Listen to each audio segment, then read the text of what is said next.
All right, so today we're chatting all about 5 disasters, 5 things that can happen on your wedding day that can completely derail your day.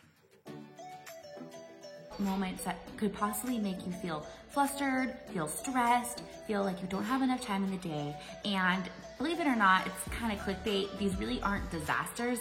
These are actually the most sentimental and meaningful moments of the day that if you do not have enough time for, if you do not prep for them, they can make you feel rushed and stressed and just completely derail your whole timeline.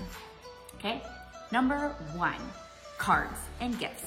I know that sounds crazy, but it's true. If you do not allow buffer time and moments to truly open up gifts and be excited about exchanging gifts either with your fiance, with bridesmaids, with parents, these take more time than you think.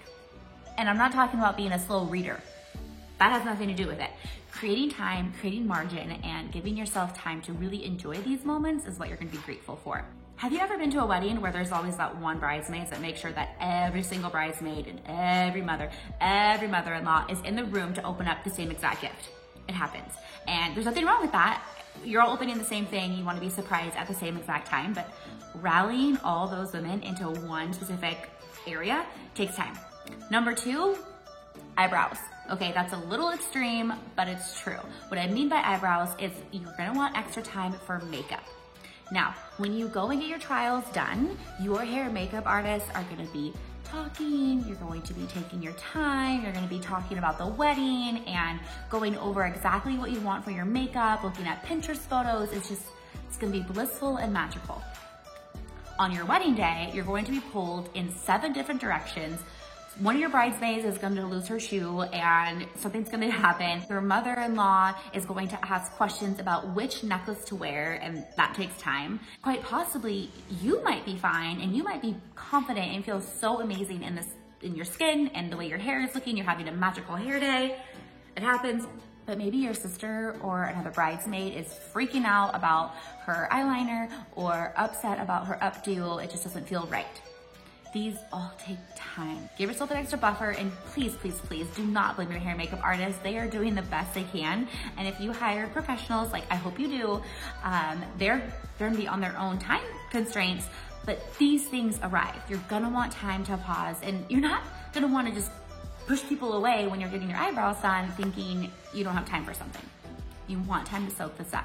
That could be a possible disaster. Number 3, elevators and staircases. Okay, that sounds a little extreme, but it's true because nobody counts for that time that you actually have to physically walk out of the car and waddle like Bambi in your high heels across the wedding venue, across the church parking lot. That all takes time, like a lot of time. It takes more time than you think.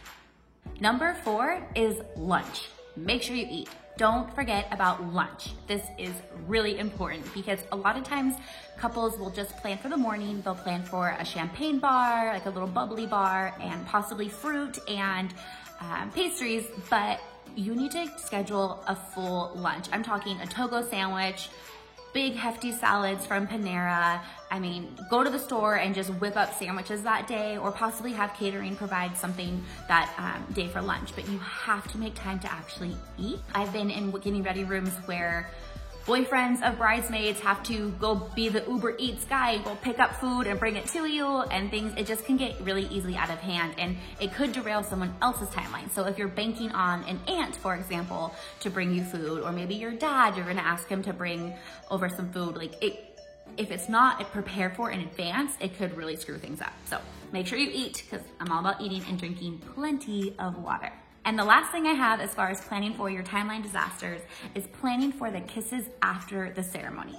So what I mean by that is there's this magical time that happens after your ceremony, after you're announced as a married couple and you come down the aisle. Don't forget to pause and have that kiss, because photographers love that kiss and it would just be one of your favorite photos. After you pause, you come back down, and your wedding party is going to swarm you, and it's going to feel like a dance party. A lot of times wedding venues and coordinators will have champagne for you to toast and appetizers, and it's this blur. It literally maybe only takes 7 minutes. It's really not that long. It could take potentially 15 minutes, and I want you to enjoy that time. I want you to soak it up. I want you to celebrate with your family and your friends, and I don't want you to feel rushed or like your photographer is pushing you away because you have to go do photos. So take your time, soak up that moment, and just celebrate, just party. You just got married. All right, so these are 5 quick, real simple timeline disasters. Like I mentioned before, they're not disasters. They actually are the most sentimental and meaningful moments of your day. And if you don't plan for them, if you do not add this time into your day for the magic to happen, it will feel like a timeline disaster. It will make you cringe, it will make you feel stressed, and on your wedding day, it should feel even better than it looks.